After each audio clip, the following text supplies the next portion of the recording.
our Holy Father Pope Francis once said, "Cooperatives are enterprises based on the principle of solidarity and social relations that act as the lever that raises and develops the weakest part of local communities and civil society, and provide new welfare solutions that support, facilitate, and even encourage family life, because money, if it is well managed, can be used to promote the common good." Join us as we explore the significant role of a church-based cooperatives vis-a-vis the establishment of the emerging ministry of cooperatives and social enterprise development in this video presentation dubbed as MCSED, a Sustainable Social Services Apostolate.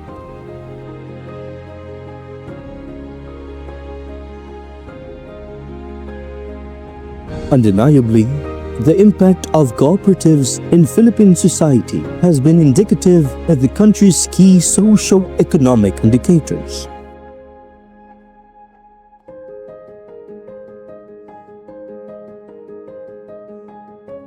The total members of cooperatives in the Philippines is around 13.6 million. 10 to 11% of the population of the Philippines are members using the services of cooperatives. Cooperatives contribute to the economic activity of around 10 to 11% of our total population in the country.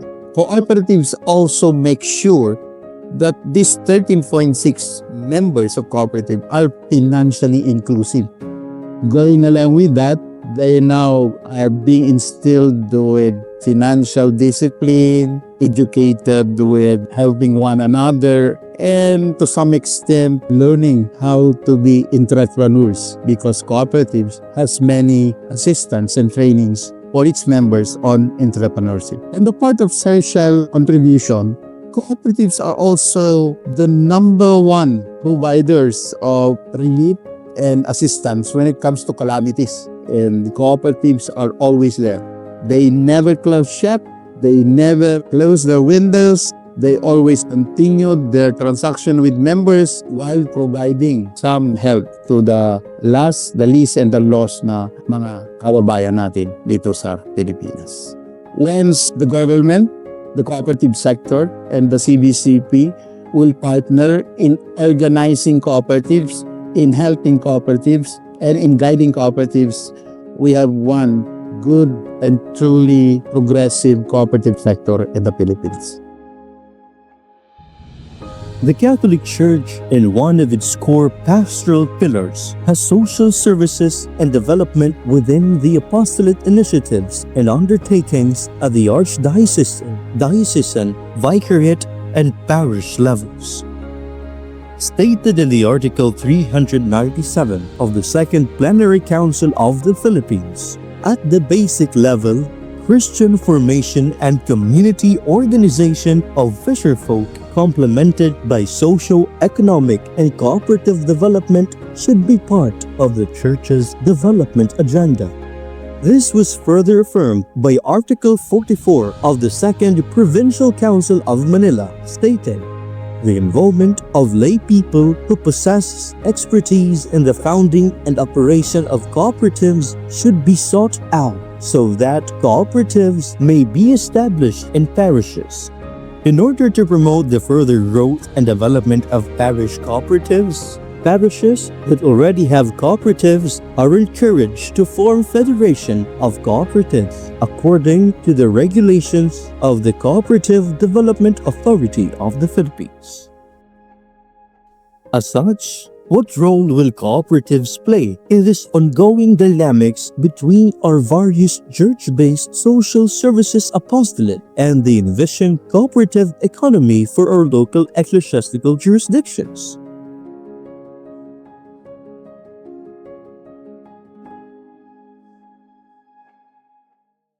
It was in 1938 that the cooperatives was introduced to the religious.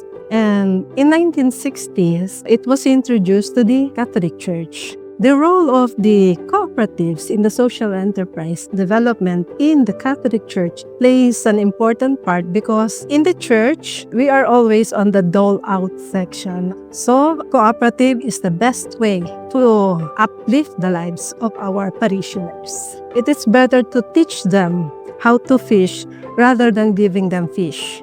We introduce the livelihood trainings to the community so that they would learn how to build small businesses. When we say assistance to the poor, there's no intention of teaching them how to fish or teaching them how to stand on their own. But in the cooperative, we educate the community. We educate the people, what we call kamay-ari, so that they could stand on their own. They could start up their own businesses to provide for their families and, of course, to uplift their lives. We know that the cooperative could do a lot by giving them the proper knowledge, by teaching them the proper education to help themselves uplift their lives. Being a cooperative member would give us a chance to uplift our lives from what we call the least, the lost, and the last, to the empowered and enabled members of our community. Truly, inasmuch as the Church has in its core mission a preferential option for the poor, it cannot just rely on dole-outs. The Church and its charitable institutions need a sustainable and permanent livelihood for the poor.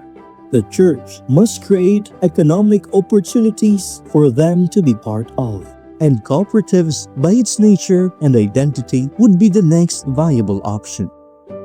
Launched in April 29, 2023 at the Layfor Center in San Carlos Seminary, Makati, the Archdiocese of Manila, through His Eminence Jose Cardinal F. Advincula Jr., D.D., established the Ministry for Cooperatives and Social Enterprise Development, or MCSED, as an ecclesiastical initiative to promote the role of cooperatives in the Church's social services and development apostolate. Contained in its logo, the color red in a cooperative society represents the courage to stand together. Green means to strive for growth. Sky blue represents unlimited horizons. And dark blue means hard work and helping the less fortunate. It is also the color assigned to Philippine cooperatives by the International Cooperative Alliance. The cross mounted on a roof symbolizes the church to which the ministry performs its apostolate. The 7 banners represent the 7 cooperative principles, and the 6 circular figures signifies the 6 cooperative values. So, what is the envisioned integration of MCSED in the Church's ongoing mission of service at the parish and community level? And how can it be organized as well in each individual archdiocese, diocese, or prelature in the Philippines?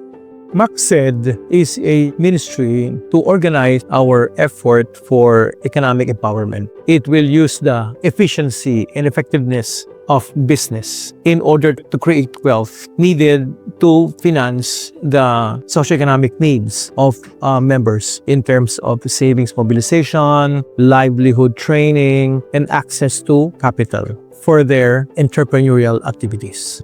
In Acts of the Apostles, chapter 4, verse 32 and following, it's very clear that the early Christian community doesn't only pray together, break bread together, and reflect on the Word of God together, but they also share their resources. There are 3 approaches in order to rationalize and execute the purpose of MCSED. The first is for merger and consolidation.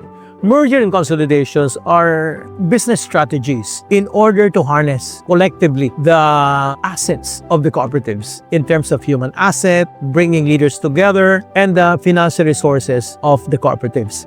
The second stage of MCSED is to identify a champion. And who is the champion? Champion is, of course, the largest cooperative in the diocese, a cooperative that is very consistent in compliance with government. And the third aspect is if there is no existing church cooperative in the diocese or vicariate, then we will establish one. Evaluate them in terms of good governance practices. in terms of professional management, in terms of their ability to adapt and be faithful to the values and principles of cooperativism. Our challenge for the Catholic Church as we move to appreciate the synodality and our Jubilee year 2025, it's a year of transformation and renewal. Let us once more appreciate the power and the importance of cooperative experience rooted in the values and principles of cooperativism. In Acts chapter 2, verse 44, it is said that in the infant church at Jerusalem, all who believed were together and had all things in common. And as many as possessors of lands or houses sold them, and brought the proceeds of what was sold and laid it at the apostles' feet. It can be deduced from this biblical passage that there was an absolute disposal of all the property of all the members of the church, and that its proceeds were contributed to a common fund, which similarly was the same founding principle of the Rochdale Pioneers of England, when in 1844, this group of 28 men, weavers, and skilled workers in other trades, formed a cooperative society. As such, it is our ardent hope that through the Ministry for Cooperatives and Social Enterprise Development, that the Church can help empower communities by assisting the parish in organizing cooperatives within its community, which can help distribute, recycle, and multiply local expertise and capital within a community, because cooperatives are community-based business anchors. Allow us to end this presentation by quoting Venerable Servant of God, Father Jose Maria Arizmendiarieta, a Spanish Basque priest whose visionary work in founding Mondragon University and later an accumulation of highly competitive cooperatives helped impoverished Spaniards reclaim their dignity after the Spanish Civil War. We need the revolution based on work and not in meats. We will attain union relying on the truth, never on lies, hypocrisies, or errors, to the trends of the consumer society that consumes, which may drug us with a simple material well-being, and on whose blackboard human beings are appraised as things and not as persons. The cooperative system responds among us, getting us together and helping us to participate and act as persons. Be part of the Ministry of Cooperatives and Social Enterprise Development, and be part of a sustainable social services apostolate.